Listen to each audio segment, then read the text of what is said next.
What does success look like? What does it take? Human being has come with such open sense of possibilities. Those who are committed to being successful with whatever they're doing, one important aspect of their life is, that is what get you across so many lines in our life, so many barriers in our life.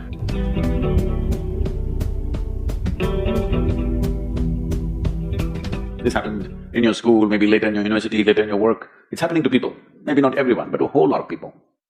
Their commitment to success is weak. They want to succeed, they will take 3 steps, then something little interesting happens here, they will go over here, they'll go over there, they'll go over there. Hey, I want to live, huh? Their commitment to success is weak. Either situations around them in some way, situations can impede you from doing what you're doing very easily. Many times it happens to everyone. But when this happens, people weaken their commitment for their success. Maybe physically, they'll feel a little weak, they will weaken their commitment to success. Maybe their emotions slosh around a little bit, they will weaken their commitment to success. This is very important right now. However long it takes, this virus, you must come out of this successfully. That means you must stay alive, that's an important part. And commitment to staying alive should not be slackened, no matter what happened. Somebody very dear to us passed away, all the more important we must live. People around us are all sick, all the more important we are healthy to take care of the people around us. So our commitment to success should not weaken because there is social drama going on, or physiological drama or psychological drama, whatever happens, your commitment to success should not weaken. That is what gets you across so many lines in our life, so many barriers in our life. So, what does success look like?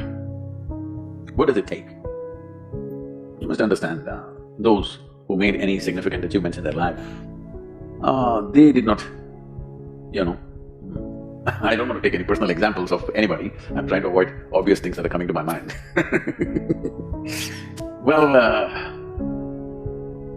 I know family and friends who always have their breakfast on time. And after breakfast, of course, they must have coffee. After coffee, of course, they must light up a cigarette and sit there nicely because they're trying to become peaceful.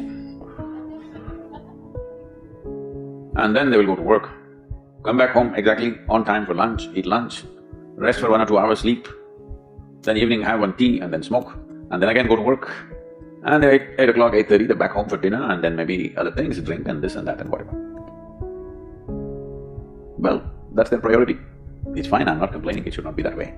But those who have been very successful, either in music, sport, art, business, spiritual process, doesn't matter what, those people never know when they ate, when they slept, when they got afternoon rest. I've not seen such a thing in my life. So, those who are committed to being successful with whatever they're doing, one important aspect of their life is, they're not settling down wherever it's a bit comfortable. Because comfort will happen when they lower you to in the grave, very comfortable you are, Have you seen how comfortable they are? Once they're dead, if you throw them there also they're comfortable, if you lower them they're comfortable, even if you burn them. Yes or no? Comfort will come. Right now, it's about ensuring that there is profoundness of experience and there is impactfulness of activity. Because if they had given you a limitless amount of time, you could do all those things, nothing wrong, I'm not against them. But they gave you such little time with such tremendous potential of being human, that's the problem. If creation had made you like an earthworm, I'm not saying there's anything wrong with an earthworm, it is just that it's a unipolar potential, it can only do that much. An earthworm is not thinking of climbing a tree because it knows it'll be picked up by the birds, it never has such aspirations. It just wants to recycle the earth. It is beneficial to so many other lives, including us, but its objective is very clear, to eat and to reproduce and to die.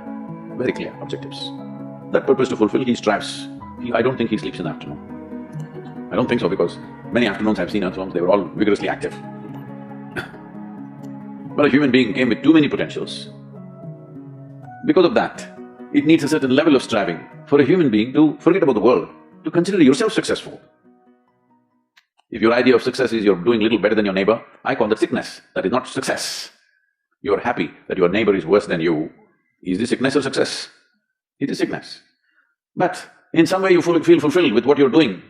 Let's consider that as success for now. It doesn't matter whether you're better than somebody or worse than somebody, that question should not even come up in your mind. But in some way you feel you're using yourself fully and there's a certain sense of fulfillment in your activity. Well, if you're capable of just closing your eyes and simply sitting without any activity, that's fantastic. But you cannot do that. You cannot do that right now in the states that you are. You can't simply close your eyes and become still. Instead of being busy, you will become preoccupied.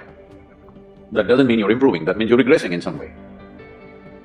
The problem about this success is people always making judgments. I did this, I did that, maybe this didn't work, maybe this is a mistake, that's a mistake. There's no such thing in life. See, at one time you were a monkey, all right? It's not me, this is that Englishman, you know. Charles Darwin said you were all monkeys. At one time you were a monkey, just a brief while ago. Was it a mistake that you committed, that you were a monkey? Or was it just a certain stage of evolution? Was it a mistake or was it just a certain stage of evolution? Similarly, since you were born, because as a human being, you are born largely unformed, unlike other creatures. Other creatures, if they are just… their food is taken care of, they know what to do with their life. Because human being has come with such open sense of possibilities, you come unformed, you don't come fixed. You have to fix yourself. Different people throw different types of balls at you. From all over, your parents, your teachers, the school, the neighbors and the society and the world throws all kinds of things at you. To gather all this muck and make something worthwhile out of yourself is your business, that's your success. It doesn't matter whether somebody thinks you're worthwhile or not, you feel you're a worthwhile life. Good enough for now. World may not recognize, it doesn't matter. But you know you're worthwhile.